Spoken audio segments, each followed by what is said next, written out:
Hard gainers and the seafood diet. Should we do it or should we be more selective with what we choose to eat? Find out what I think in today's Q&A.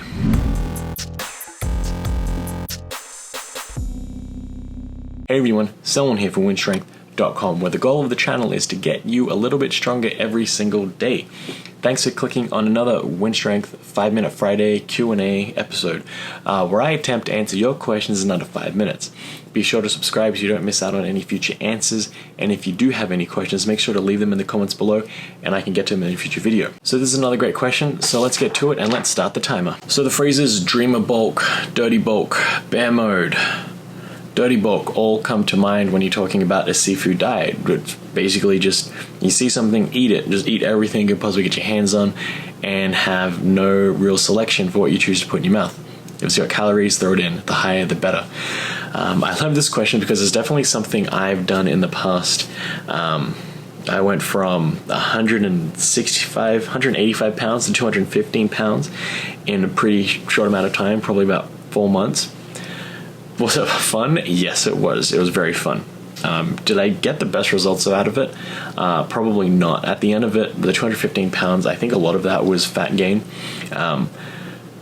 Just to fast forward a little bit, I'm around 210 pounds now. I've since, from 215, I went down to like 165, then went up to 185, and then slowly I've come back up to 210, and I feel a lot stronger now than I did at 215 in the past, and that the difference of that is like a year to like 4 months. So that's that time horizon that I want to talk about in the answer today.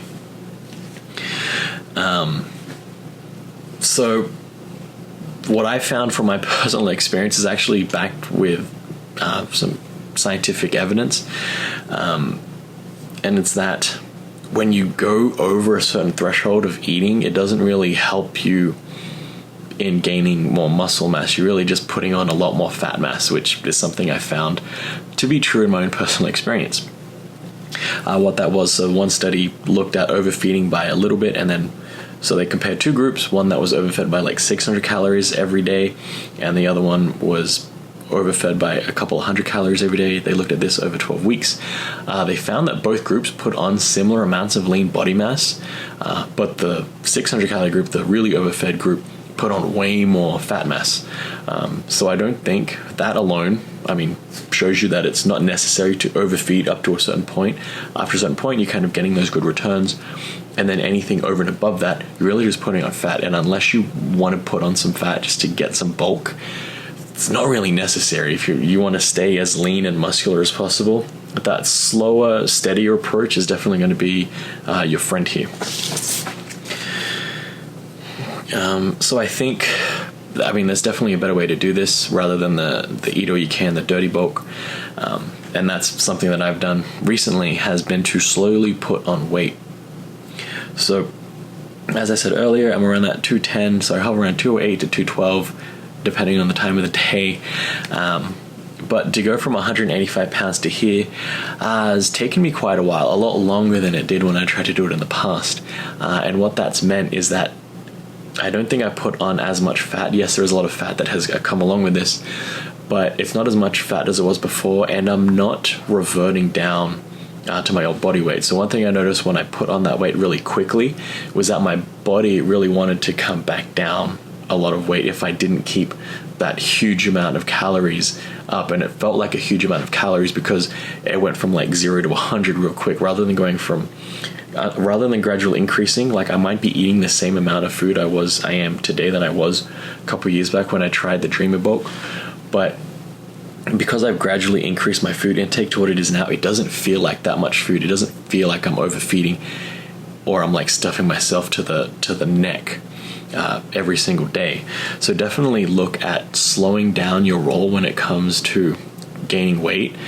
Find that minimal effective dose of weight gain and just titrate that up over years, definitely over months, but definitely look at years, because when you hit that weight gain, that weight you want to hit, because you've been there because it's taking you such a long time, it'll take such a long time to slide back down that weight because your body has adjusted and reached new levels of homeostasis each and every time.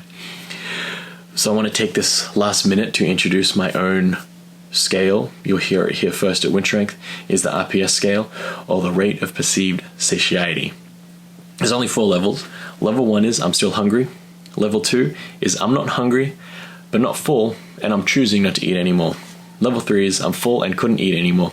Finally, level 4 is I regret all of my choices in the last 30 minutes. Why do I feel like this? And can I get a refund?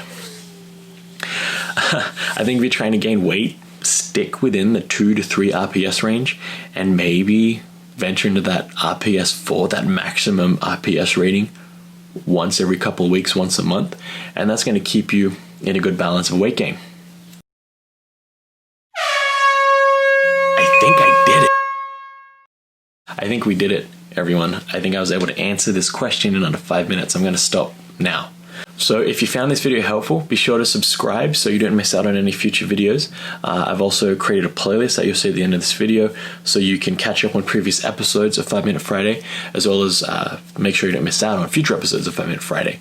Again, if you want your question answered, drop a comment below and I'll get to them in a future video. Thanks for watching. This has been Selwyn from Wynn, and remember, never stop learning and never stop lifting.